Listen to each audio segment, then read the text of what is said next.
As the clock struck 12 in the quiet town of Raven's Hollow, Era found herself alone in her ancestral home. Little did she know that the midnight hour would unveil a tapestry of chilling secrets, as whispers from the past beckoned her to uncover a haunting legacy that echoed through the corridors of time. The night hung heavy with a palpable stillness as Era wandered through the dimly lit hallways of her family's centuries-old mansion. The ancestral portraits lining the wall seemed to watch her every step, their stoic expressions hiding secrets that only the midnight hour dared to reveal. As the town's clock tower resonated with 12 ominous chimes, Era felt an electric charge in the air. A cool breeze whispered through the corridors, carrying with it the distant echoes of forgotten voices. The house, usually a haven of warmth and familiarity, now exuded an enigmatic aura that sent shivers down Era's spine. A subtle, creaking noise echoed through the grand hallway, and Era turned to find the massive oak door leading to the library slightly ajar. It beckoned her like a portal to the unknown. Unfazed, yet intrigued, she pushed the heavy door open, revealing a room bathed in the soft glow of moonlight filtering through ancient stained glass windows. The air inside the library carried the scent of aged books and secrets waiting to be unraveled. Emily's gaze fell upon an ornate, forgotten journal on an antique desk, its pages seemingly untouched for centuries. Intrigued, she opened it to discover the handwritten accounts of generations past. Stories of forbidden love, tragic loss, and a curse that lingered in the shadows. As Era delved into the chronicles of her ancestors, the whispers grew more pronounced. The room seemed to come alive with the ethereal presence of those long gone. Shadows danced on the walls, casting tales of love betrayed and souls bound by a malevolent force, compelled to understand the mysteries that clung to her family's legacy. Era followed the whispers through hidden passageways and secret chambers.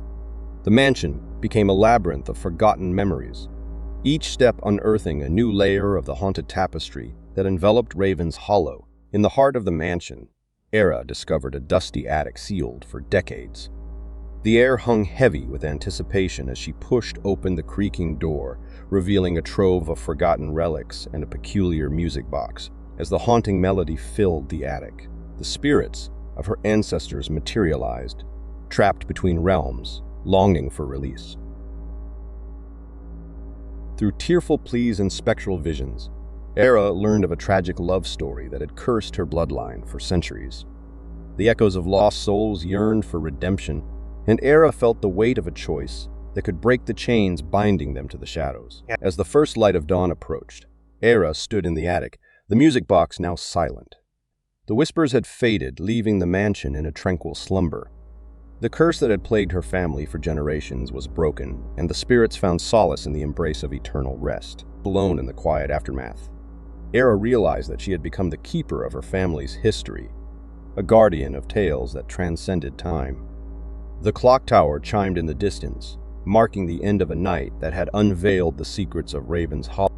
The town, once shrouded in mystery, now embraced the dawn with newfound serenity, and Era carried the weight of a legacy transformed by the whispers beyond midnight.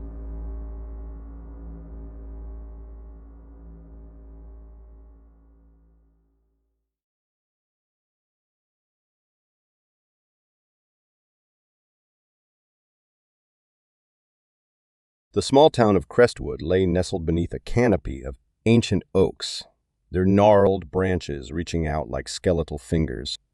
The night descended, casting the world into an inky abyss, and a soft patter of rain began to dance upon the cobblestone streets. Emily, a solitary resident in her quaint cottage at the edge of town, found herself alone at night, the rhythmic drumming of raindrops against her window creating an eerie lullaby. The room was dimly lit, and shadows waltzed in the corner, their movements synchronized with the flickering flame of a solitary candle. Emily, wrapped in a cozy blanket, was engrossed in a book that seemed to come alive in the intimate glow. The tapping of rain on the roof became a soothing backdrop to her solitary evening. As the clock struck midnight, an unexpected chill crept into the room, causing Emily to shiver. She attributed it to the draft from an old window, yet an unspoken unease lingered. The rain outside intensified, now a symphony of whispers that echoed through the deserted streets.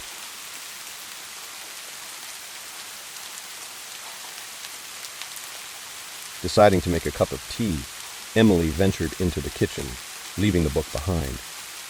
The rain, now a torrential downpour, played a haunting melody on the roof, creating an otherworldly ambiance. With each step, the creaking floorboards seemed to harmonize with the rain, as if the house itself were a part of the mysterious nocturnal orchestra. Returning to the cozy glow of her living room, Emily was startled by a sudden knock at the door. The sound, a sharp interruption to the rain's lullaby, echoed through the quiet cottage.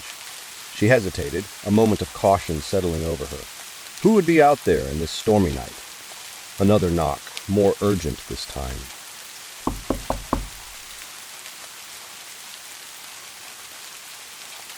Pierced the air. Emily cautiously approached the door.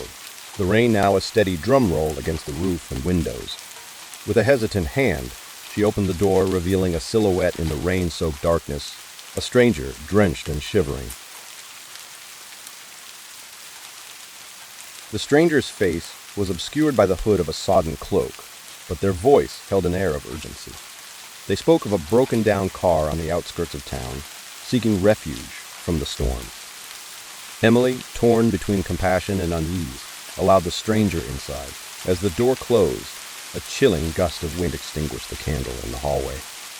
The cottage, now cloaked in darkness, felt different. An unfamiliar energy lingered. The stranger, still hidden beneath the hood, expressed gratitude, and Emily noticed an odd glint in their eyes that sent a shiver down her spine. Offering the stranger a seat, Emily tried to shake off the uneasy feeling. Conversation flowed, but the rain outside seemed to whisper secrets that permeated the air. The stranger spoke of peculiar things, of omens and ancient tales that seemed too fantastical to be true. Suddenly, the power flickered, casting the cottage into complete darkness. Emily's heart raced as she fumbled for a flashlight, and when the light returned, the stranger was gone. The rain persisted, a haunting backdrop to the mysterious encounter.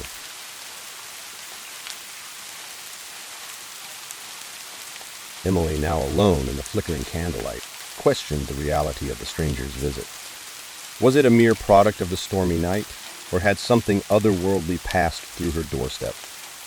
The rain outside seemed to hold the echoes of a story untold, a tale whispered by the night itself. As the first light of dawn broke, the rain gradually subsided, leaving behind a town washed clean. Emily, still pondering the events of the night, watched the retreating storm clouds. The streets, once deserted, now teemed with the activity of a waking town, alone at night, in the aftermath of the rain-soaked encounter. Emily couldn't shake the feeling that the stranger had brought with them a piece of the mysterious night. The whispers in the rain lingered, a haunting reminder that sometimes the boundary between reality and the supernatural is as thin as the veil of a stormy night.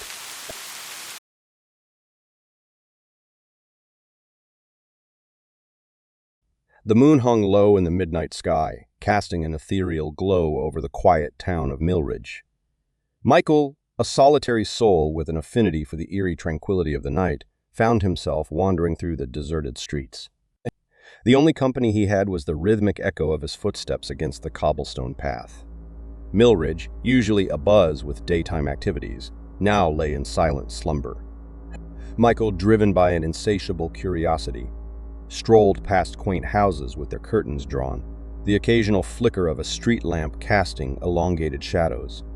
The night air was cool, carrying with it a sense of isolation that both unnerved and fascinated him. As Michael meandered through the town square, an ancient clock tower loomed overhead, its chimes signaling the witching hour. A chill ran down his spine, but it was a sensation he welcomed, a reminder that he was alone in a world that seemed to belong solely to him.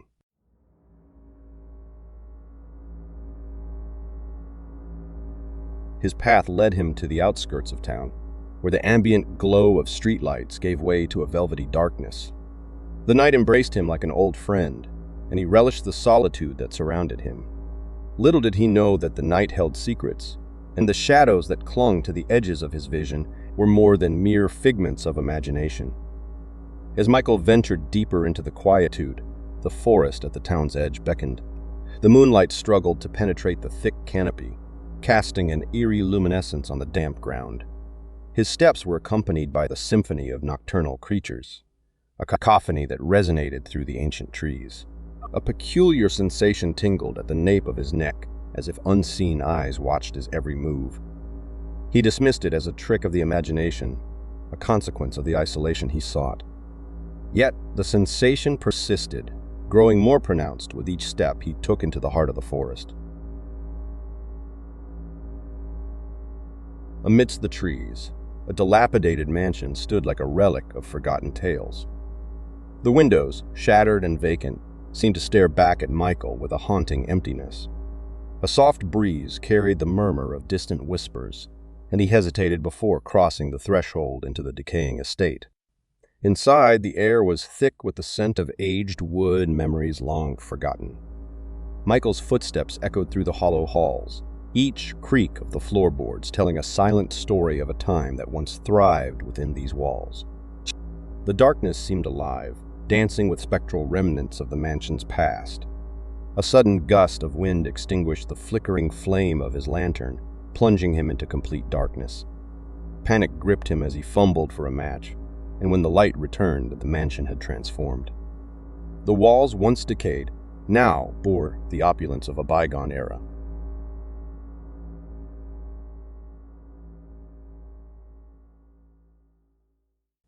In the dim glow, Michael saw a figure at the end of the grand hallway. A silhouette that seemed to waver between the corporeal and the ethereal. A voice, laden with the weight of untold stories, beckoned him closer. The figure, a specter from the mansion's history, revealed a tale of tragedy and unfinished business. As the night wore on, Michael found himself entwined in the spectral narrative, a witness to the echoes of a past that sought resolution. The mansion's history unfolded like a macabre play, and he became a character in a tale that transcended the boundaries of time. As the first light of dawn broke through the trees, the mansion returned to its dilapidated state. Michael alone once more stood at the threshold of the forest, the echoes of solitude lingering in the air. The town of Millridge awoke, oblivious to the haunting nocturnal journey of its lone wanderer. From that night forth, Michael carried the weight of the spectral encounter, forever entangled with the shadows that danced in the moonlit darkness. The echoes of solitude became a part of him, a tale he could share with no one but the quiet town that slept while he walked alone at night.